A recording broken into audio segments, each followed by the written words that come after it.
Грдото пајче. Беше топло лето, исполнето со мирисот на жегата кога меѓу трските во езерцето на фармата една патка носеше јајца. Едва и чекам да дојде денот кога ќе си испилат моите 6 пајчиња. По некое време, лушпите на јајцата почнаа да напукнуваат и 5 сладки мали главчиња дзиркаа од јајцата. Мајката патка беше пресреќна, но чекај малку. Едно пајче не достига. Најголемото јајце во гнездото се уште се не беше испилило. Мајката патка го одложи славјето и стрпеливо се врати да го квачи за доцнетото пајче. Кога големото јајце конечно си испили, од него излезе едно големо и многу грдо пајче. Но мајката патка го сакаше исто колку и другите пајчиња. Грди или пак субаво лице и чисто, за мене тоа е исто. Ајде да пливаме во водената возбуда, да почне забавата најлуда. Следејќи ја нивната мајка, едно по едно пајчињата скокаа во водата и почнаа весело да плискаат во неа. Ова ви се тетките, им рече мајката патка, покажувајќи кон групата патки кои посматраа оддалеку. Квак, квак, љубезно заквакаа пајчињата поздравувајќи ги. Зарем не е грдо на последноно?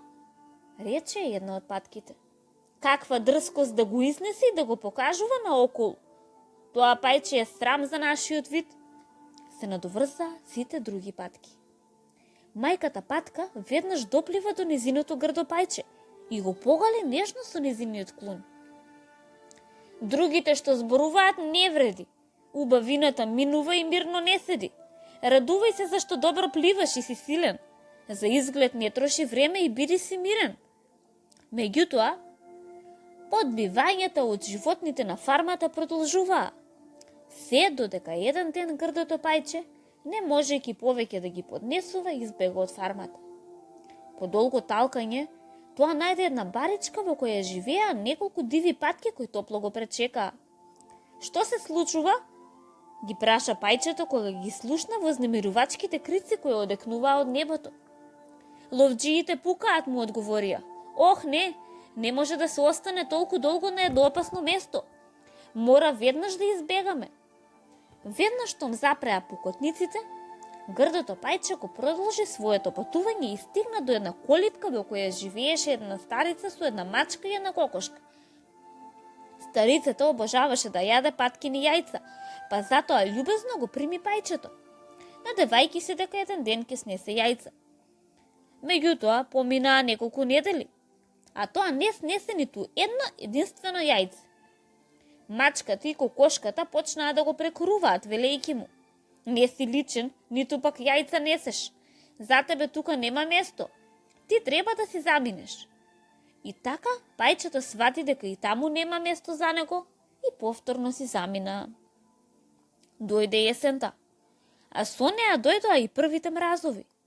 Едно утро, грдото пајче го здогледа величественото јато лебеди како лета кон потопли краишта и си помисли: колку би било убаво и јас да можам да одлетам со нив. Потоа дојде и зимата, а грдото пајче се уште беше само и без дом. Тоа ги минуваше се по кратките денови, пливајќи во една баричка која стануваше се постудена и постудена. По некое време баричката замрзна, а и самото пајче за малку ќе станеше мразулец. За среќа, еден фармер се сожали и го зеде во својот дом. Пролета дојде, а пајчето кое израсна здраво и силно благодарение на грижата на фармерот, го почувствува повикот на дивината и се збогуваше со неговиот добротвор.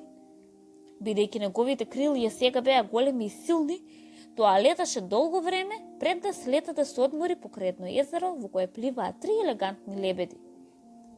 Навестувајќи се да се напие вода, грдото пајче го виде својот одраз во езерото и наместо грдо сиво пајче виде убав бел лебед. Во меѓувреме, 3 лебеди му придоа, љубезно му се представија и го поканија да им се придружи. Во исто време неколку деца покажуваа кон него од брегот и гласно се воодушевуваа на неговата убавина и елеганција. Грдото пајче сега лебед блескаше од среќа и од тогаш веќе никогаш не беше сам. Не сум пајче, туку лебед бел. Не сум сам ниту грд. Со пријателите мои ке летам низ целиот свет, зашто сега сум лебед бел.